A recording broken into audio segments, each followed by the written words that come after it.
do you remember what I was expressing earlier about how we have innate like instincts that we are like we've grown so disconnected from because we've grown to be such domesticated of a species that we don't often consider impulses and urges that we have to be like an instinctual nudge.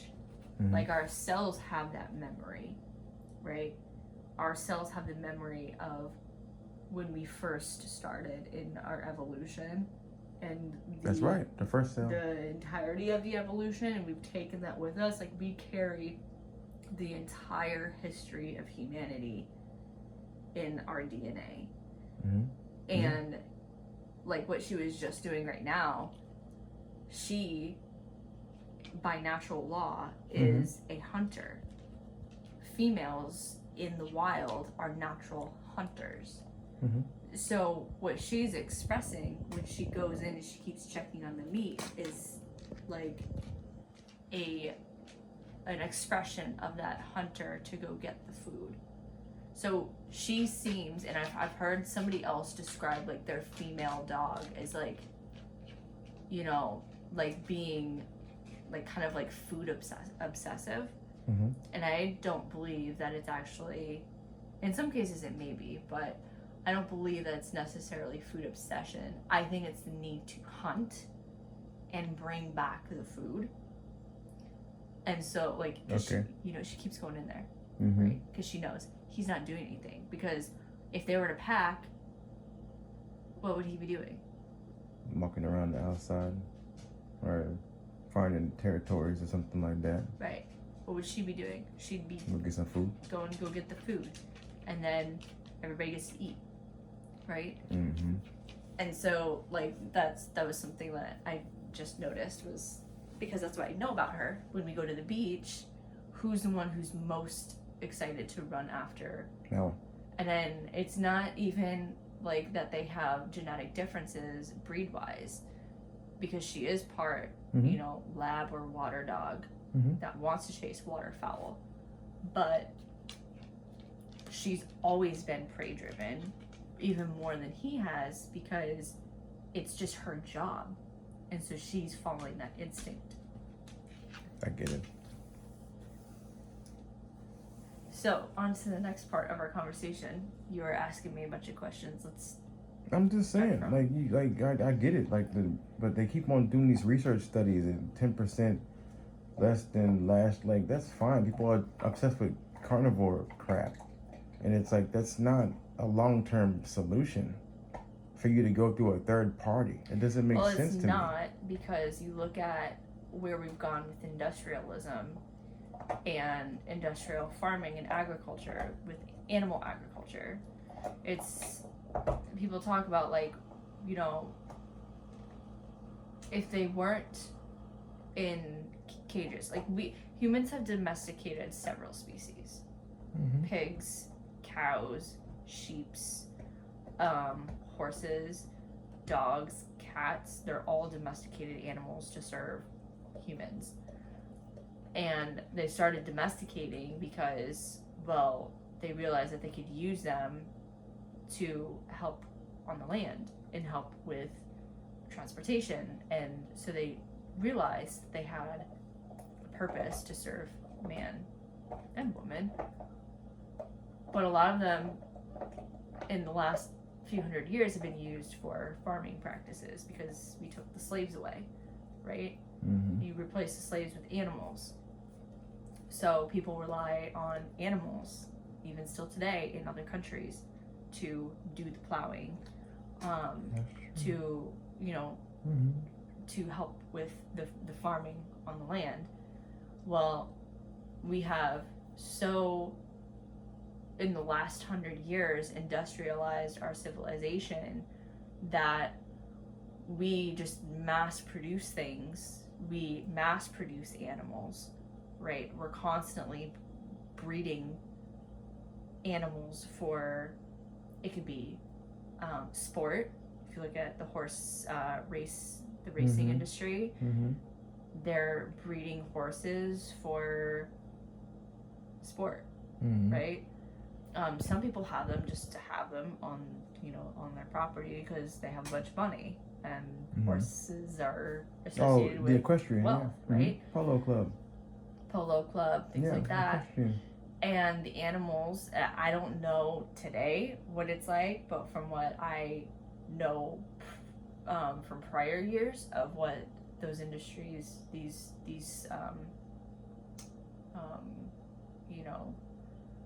groups would do with horses that, couldn't run, couldn't perform, whatever, they just sold them, auctioned them off. They would kill them, and then they would be used for meat. But a lot of people didn't realize that horse meat was being fractioned into other animal meat that they're buying at the market.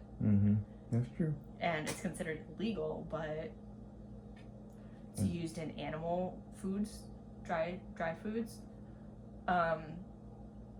especially animal foods. It's like, for the most part, I think we've gotten a lot better and we've progressed more because the truth has been exposed, but a lot of stuff gets just tossed into anything that animals consume or that humans consume. The whole thing about, the carnivore diet, it's not sustainable. I think it's ridiculous. People say, it's more bioavailable protein and so many other minerals and things that you need to consume, right? It doesn't make sense. Well, and anatomically, if you look at our anatomy, we require plants for a healthy digestive system, for antioxidants. And yes, there are antioxidants in animal flesh. There's also so much more that we get from plants than just fiber and antioxidants and some vitamins and minerals. We get hydration, we get electrolytes, we get vitamins, we get minerals, we get fats where there's fat, we get information, right? Spiritually. Yeah, that's part of the reason why I think you shouldn't kill nobody like that. I'm just saying, I just think it's foolishness. You shouldn't kill nobody. You shouldn't kill. If I'm telling you, if I go get some fruit from some grapes from a grapevine, or something that's in season that's growing, the plant doesn't die. I can't go get a pork chop or go get a beef patty, and the animal doesn't die. It doesn't make sense. I'm just telling you. It is. You can say spiritually, whatever you want. I'm just telling you, you shouldn't kill anything. So if you can't, and again, their protein comes from the plants anyway. It's just branched chain amino acids. It doesn't make sense. So all I'm saying is it's just a waste of time. The thing that a lot of people miss is because there's a lot of argument on various diets, right? And you hear a lot of conflicting arguments between veganism and animal-based or omnivorous diets. And people will say, look at a what is it, like an elephant. They only eat plant matter, and they're all the biggest animals. All the. You got a gorilla, right? Yeah. And that is true. What we need to look at is our species and where we derive from. So dogs are they are a subspecies of wolves. They've derived from wolves. They've been so domesticated that over time, the majority of dogs don't look like wolves except for certain breeds, like an Akita, a Husky, a Malamute, German Shepherd, right? They all, even a Malinois to a degree, resembles a wolf. You'll see what are the dogs that get bred with wolves to create a hybrid? There are dogs that look like wolves. That's true, yeah. Right? So humans are a subspecies of primates. And if you look at the anatomy, we are very much in resemblance to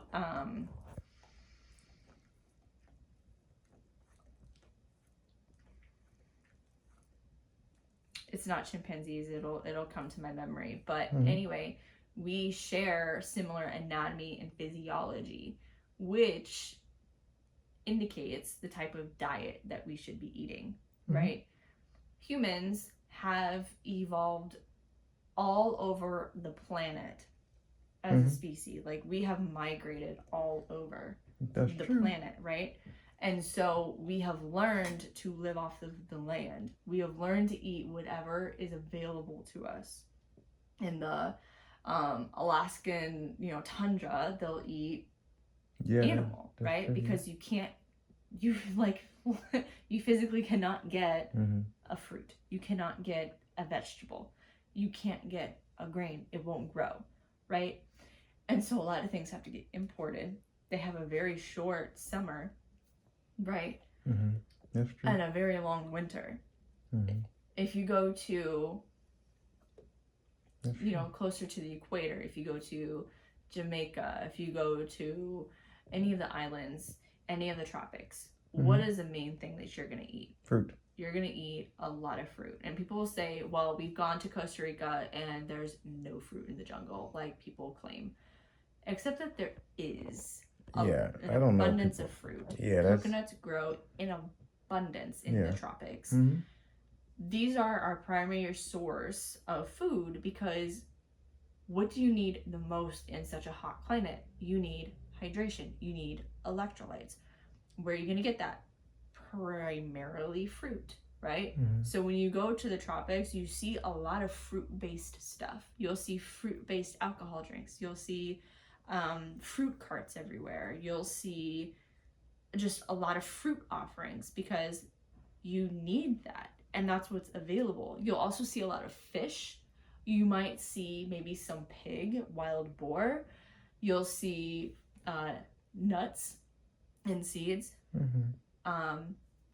You may see like some other land animals that people just found to eat.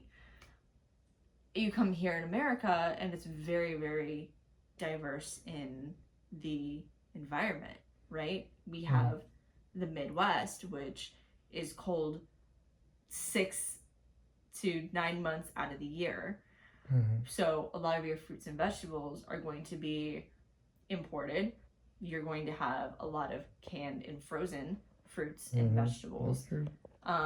Meals, right? Grain grows abundantly. Corn grows abundantly in the Midwest. You have a lot of animal-based foods.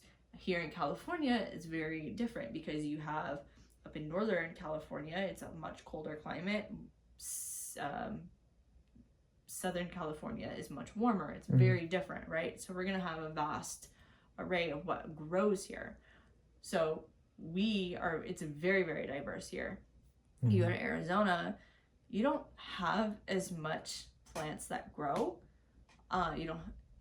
Ironically, interestingly, iceberg lettuce grows in abundance in Arizona. Yeah, that's right. Which contains a bunch of water. But if you look at, you could go to Asia, you can go to New Zealand, you could go to Australia, Eastern Europe. Wherever you go, you're going to see what's available is different. Pakistan, Iran, the food offerings are different. Humans have learned to eat what's available based off of where they live. The reason why we need animals in our food system is not necessarily for consumption. There are people who are very adamant about having animal protein. They believe it is necessary in the diet, and that is for them to believe. But they also believe, there are groups of people that also believe you should only eat whatever is available in nature. So get out all of the processed food. Don't focus on strictly carnivore. Don't focus on strictly vegan. just eat whatever is available locally from the land. We need feces and we need interaction from animals in order for us to have a healthy ecosystem, for food to be able to grow in a healthy soil. You need if you look at ruminant animals that have, where they have like a, their microbiome is actually in their rectum. So when they poop, it is a very bacteria-rich poop that helps to replenish the soil. So that's why we have cows. That's why we have sheep. We have even deer, hooved animals that have hooves, right? This helps to also stomp the soil, pact the soil, so that things go deeper into the soil. They graze off grass to help keep the grasses short. So they're very much important in our ecosystem. You need bugs, you need waterfowl, you need wolves, you need all types of species to coexist. And that is the natural law, right? Nature didn't create fences, humans created fences. And so there is a lot of stagnation and buildup, and basically I would call it like energy blockages throughout the planet.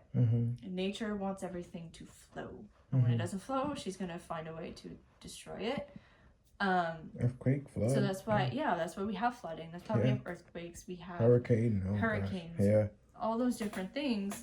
Yeah, I get it. And humans will build because that is part of our nature, to build, just like beavers, right? We are natural gardeners, we are natural builders, and that is innate in us. And that's why farming became so, first-hand nature for us as a way to thrive. We learned that we could grow foods, we could use animals to help us with our crops. And when the pace of the world started to pick up, we had to figure out a way to keep up with the demand to supply people's needs. So there's a lot of factors that go into how we got to where we are with the food system, how we got to where we are with diet. Because humans like to find a way to be resourceful, and to that greed gets involved, and naivety and ignorance also are factors in why we've created foods that are honestly really terrible for us. Yeah. You look at Baskin Robbins, and they set out to build, create this empire to make people happy with ice cream, and not realizing that ice cream is going to be such a detriment to people's health.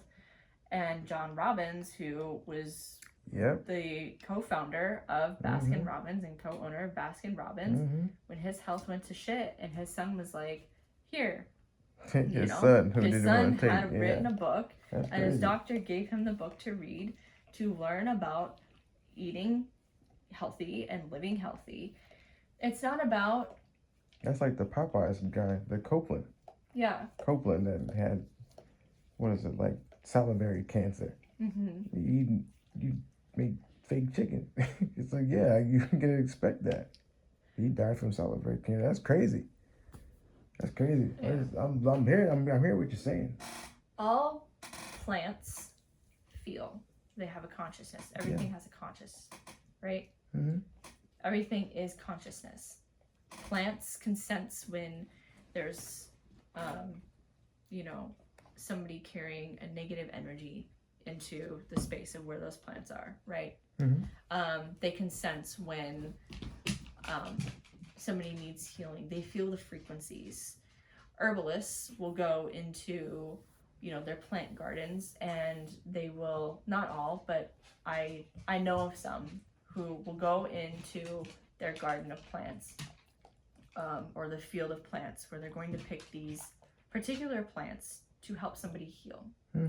And they will set the intention and ask the plants for the offering of this medicine that they are going to create to offer to somebody to help them heal. And the plants respond. I have seen where plants have responded when somebody's going to go cut the plant and their energy dwindles. Plants they know when they can feel harm, they can feel threat, they can feel joy, they can feel excitement, right? So they feel just like animals feel, right? So it's not about, well, don't eat animals so that nobody suffers, because plants are going to suffer too. Yeah. Emotionally, plants are going to suffer. So it's not about that. I believe that we are shown that suffering happens. Yeah. And as humans, we have a heightened consciousness. Yeah. Right? We have an analytical thinking brain for a reason. And I believe that we are shown suffering so that we can show appreciation. Okay. I don't believe that whether you choose to eat animal-based foods or plant-based foods is right or wrong. It just is, right? I do believe that plants have a way of elevating our consciousness far beyond animal foods. Yeah. I and think so if too. you're looking for a way to elevate not only your health but your consciousness, it is, in my opinion, undoubtedly through plants. Yeah. And I'm not saying that because I eat plants. I have been vegan, I have been plant-based, I have gone back to eating animal foods that were raised ethically, wild-caught fish, grass-finished beef. For me, it wasn't satisfying. It wasn't joyful. Plants, for me, are very, very exciting to eat. It's very pleasurable. When we eat, we have a very sensual experience. That's why people can become addicted to eating, because it has such a high dopamine hit for us. Very pleasurable. Stimulates a lot of feel-good hormones. And food scientists know this, so they create chemicals in food that keeps people addicted, right? I did my thing on it. MSG. So when we go back to eating just real food, whatever that might be for you, but just going back to eating real food, you regain this sense of pleasure from the food. Again, for, I believe, spiritual enlightenment and transcendence, I believe it is through eating light, because we are essentially light beings. We are spirits in a physical body. And yes, spirits and energy exist in animals too. However, they don't have as elevated of a consciousness as humans do. And I think that humans are still very collectively, especially when it comes to food, very, very primitive. And when I say primitive, I mean almost like reminding me of the allegory of the cave, which is a narrative about humans staying in a cave because they're afraid of the shadow that's outside the cave. Yeah. Like and who moved my cheese? When they leave the cave and they realize that there's sun. Yeah, there's sun. And it's so different and it's not scary. That is the story of human going from ignorant to enlightened. I get it. And so I feel that humans are still very ignorant. A lot of people will claim, well, this is the way our ancestors ate, and this is the way our grandparents ate.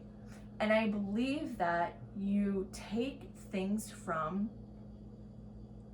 history, from the past that worked. Yeah. Right? Yeah. And you carry that with you through evolution, and you pick up things in the future. Not everything's going to work, right?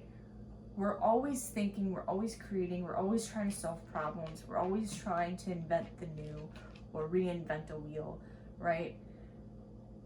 And the number one lesson that I think that anybody who listens to this can take away from is, in order to heal, in order to thrive, in order to receive enlightenment, in order to evolve as a species, without destroying the planet, without destroying humanity, without causing harm to others, without being so disconnected. In order to be connected, I believe that you have to anchor everything that you do in nature. Okay. And what I mean by that is living in alignment and accordance to natural law. And if you don't know what that means, study nature, study animals, study plants. And that was where I first received my enlightenment about how and why natural solutions actually do work and why they are so sustainable, right? And veganism only came to me because there was an awareness around suffering. And when I looked at my dog, like, I'm so angry that you eat animals. Like, I almost wanted to not have a dog because I was so upset. And then I thought, okay, well, you have needs. And it would be irresponsible of me to put my emotions and my ego before your needs. So let me understand this whole thing and how it works and why do you eat this? Why is this your diet? Because everything serves a purpose in nature. That's right. Nothing is wasted. Yeah. Nothing is random. Everything has a purpose. And there is this vast ecosystem that we all live in. And so I believe we need to look at the bigger picture. How do we relate to everything that exists? Okay. Because I carry 4 questions. 4 big questions. Who are we? Where do we come from? How do we connect with everything that exists? And where are we going? And if we can carry those 4 questions with us as the premise for everything that we do, when we are thinking about our evolution, I think it'll have us thinking differently about what we eat, why we eat what we eat, how we build things, how we create businesses, how we connect with each other, how we think about the spiritual world, how we even think about science. So that's my answer to you. Good answer. Thank you. Eat plant. Eat plants. Eat more plant.